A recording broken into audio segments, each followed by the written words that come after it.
The senator from Utah. I ask unanimous consent that the quorum call be rescinded. Without objection. Madam President, today we are debating a bill called the Bring Jobs Home Act. Now, we live in serious times. We have a debt fast approaching $16 trillion. Millions remain out of work, and economic and job growth has slowed to a crawl. Times like these demand serious economic answers. So it is important that we all understand the utter lack of seriousness of this proposal. The only thing serious about Bring the Jobs Home Act are its flaws. The Bring Jobs Home Act would deny deduction for ordinary and necessary business expenses to the extent that such expenses were incurred for outsourcing. That is, to the extent an employer incurred costs in relocating a business unit from the United States to outside the United States, the employer would be disallowed a deduction for any of the business expenses associated with such outsourcing. The Bring Jobs Home Act would also create a new tax credit for insourcing.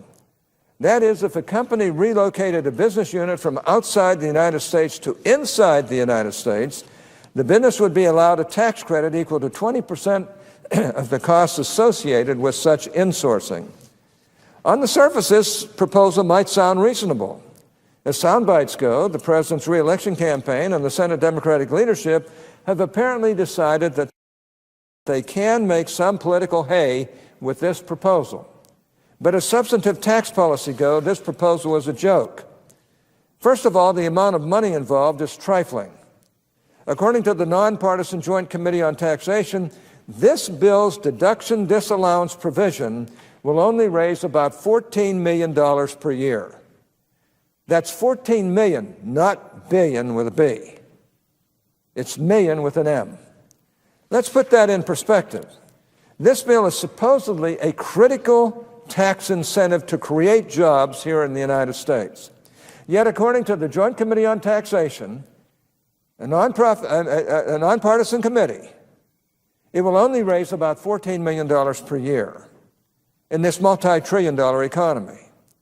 Meanwhile, President Obama's campaign has now spent $24 million on ads attacking his opponent and attacking what he considers to be outsourcing, which his opponent hasn't done. The American people want us to address our fiscal situation and to create the conditions for robust economic and job growth. And how are the President and Senate Democrats spending their time?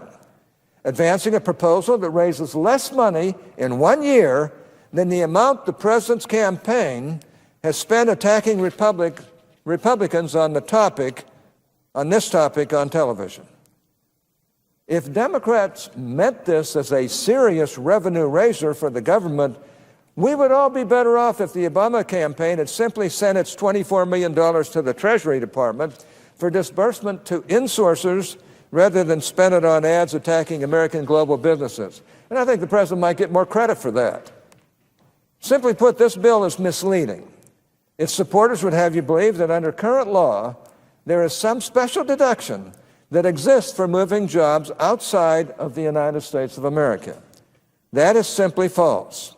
Rather, there has always been a deduction allowed for a business's ordinary and necessary expenses, and expenses associated with moving have always been regarded as deductible business expenses. So allowing a deduction for these expenses is not a special thing. It is the rule.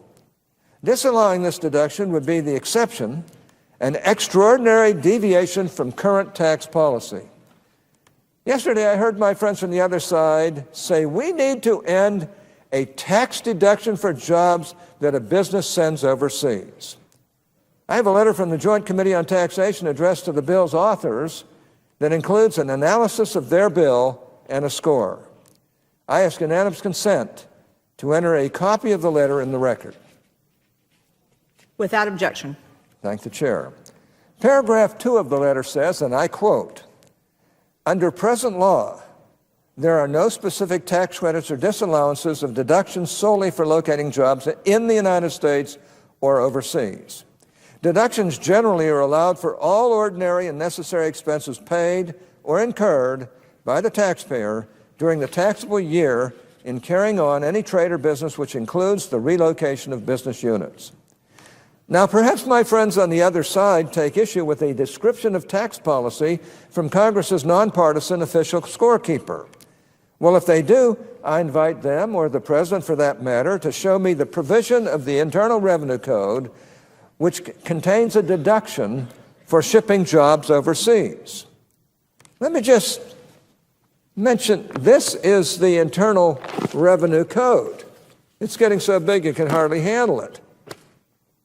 Maybe Joint Tax and I are wrong. So I will keep the tax code right at my desk.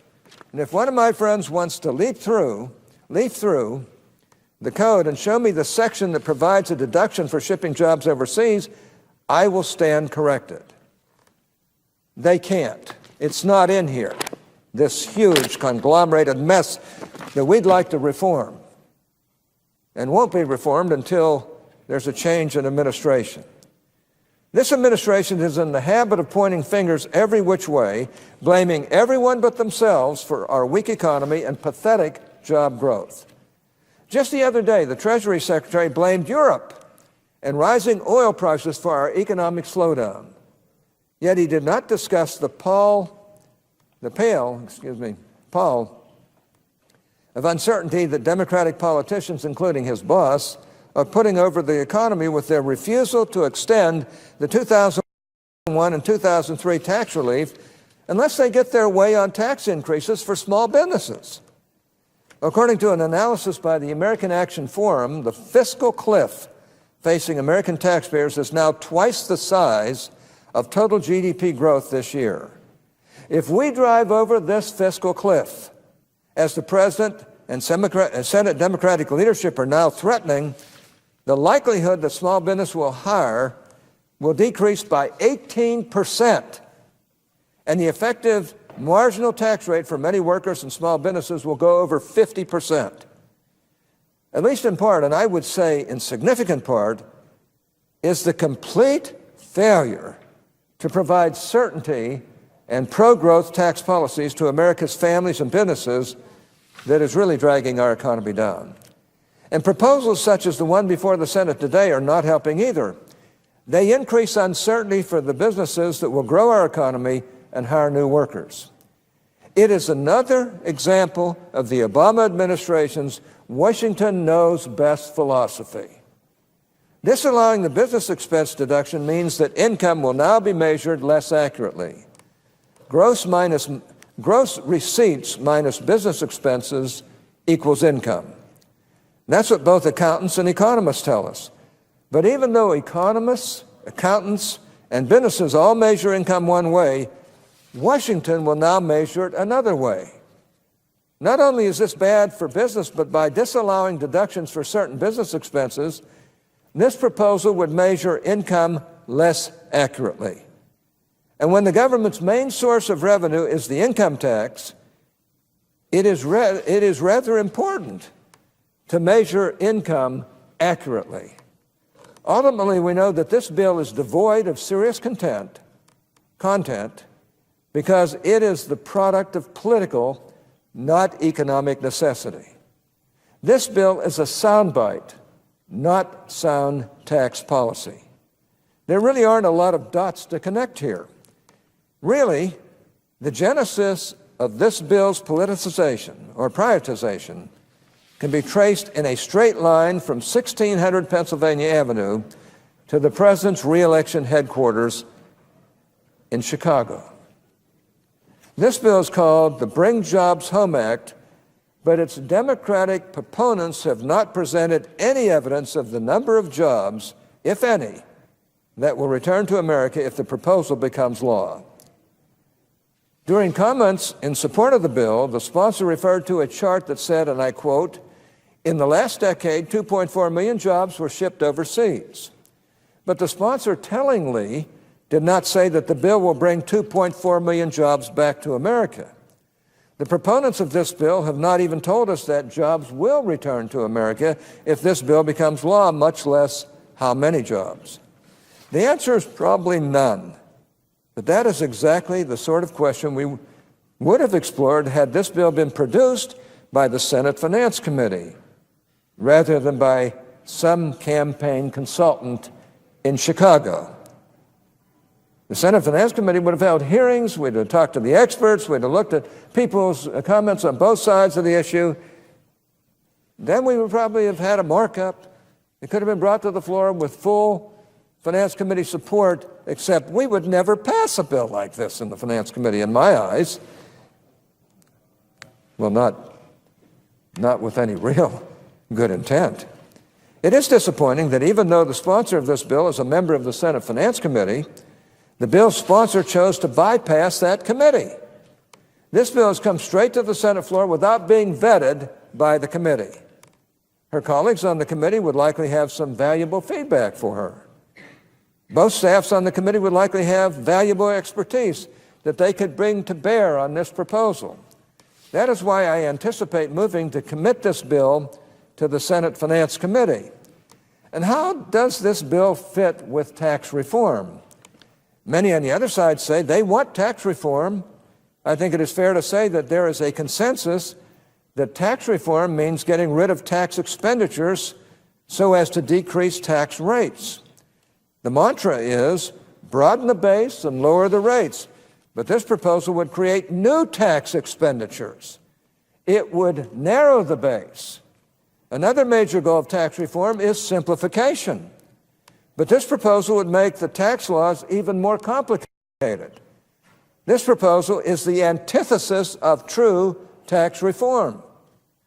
Rather than coming up with more sticks to punish American businesses that compete globally, as this proposal does, we should be coming up with more carrots to encourage American businesses as well as foreign businesses to make America a more attractive place to expand, hire, and invest. And of course, the best way to do that, consistent with free market principles, would be to lower the corporate tax rate. But by creating new tax expenditures, as this act would do, it becomes all the more difficult to lower the corporate tax rate. If we really want businesses to locate and hire in the United States, then we need to do what we can to make sure that they are glad they are incorporated in the United States and that their headquarters are in the United States. As it stands right now, because of our worldwide tax regime, many global corporations have their parent company in the U.S. as a matter of historical accident.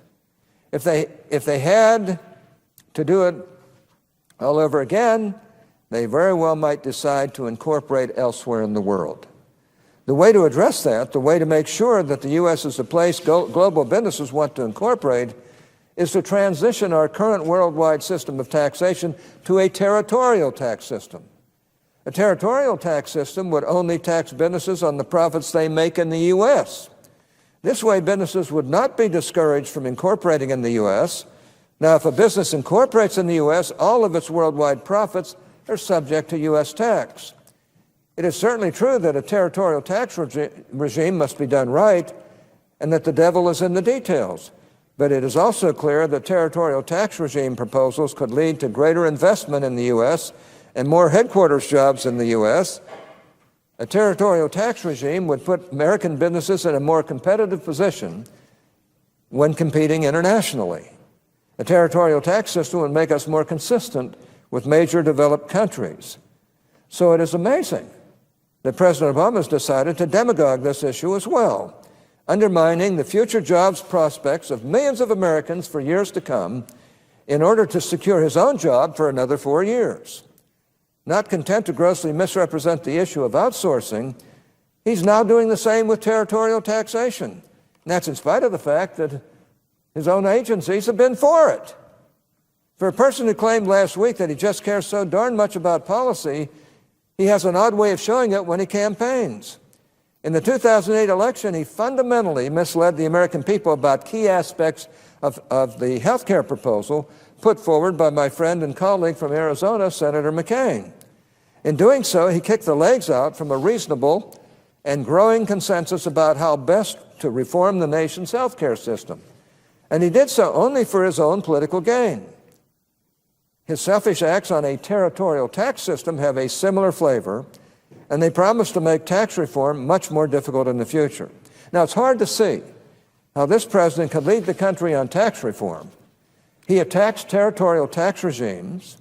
With a $4.5 trillion tax increase looming at the end of the year, essentially freezing job creation and economic growth, his allies in the Senate are debating this effectively useless bill on outsourcing. His administration called for the so-called Buffett tax, essentially creating a new alternative minimum tax that would provide trivial revenues and tax capital gains at higher rates than even President Carter wanted. Some say it would have given us maybe 8 days of spending here in Washington. After waiting years for a corporate tax reform proposal, this past February, President Obama's administration put out a series of bullet points, their so-called framework for corporate tax reform, all fluff and no details. Tax reform is critical if we want our economy to grow and if we're going to get out of our current jobs deficit. But given this mediocre track record, I just do not think that the president can be relied upon to lead this nation on this issue. Not in 2012, and not in a second term either. To the extent that the president's tax agenda is not attributable to politics, it can be blamed on his odd view of our economy and the businesses that grow it. I think it is fair to say that the president's worldview is fundamentally out of step with that of ordinary American taxpayers. Just the other day, while campaigning in Virginia, the president laid out his economic vision. Channeling the economic know-how of Harvard Law's faculty lounge, he told the crowd, if you've got a business, you didn't build that. Somebody else made that happen. As Charles Krauthammer put it, spoken by a man who never created or ran so much as a candy store. Now, I don't want to demean candy stores, but that's a fact. The president made clear for all to see just what he thinks of all the hardworking, risk-taking entrepreneurs who sacrifice daily to build their businesses. His perception is that hard work and sacrifice of those business owners and their families has nothing to do with their success. Any success they have is owing to good luck and big government. The fact that we have built some roads and so forth. My guess is that not only American business owners, but most Americans disagree fundamentally with this assessment. The president clearly does not understand or deliberately ignores economic incentives and the way that they lead to business growth and job creation. This is certainly on display on policy, or in the policy that will forever define this president, Obamacare. Good intentions are not enough, and Obamacare's small business tax credit is a case in point. This credit was designed to encourage small employers to offer health insurance.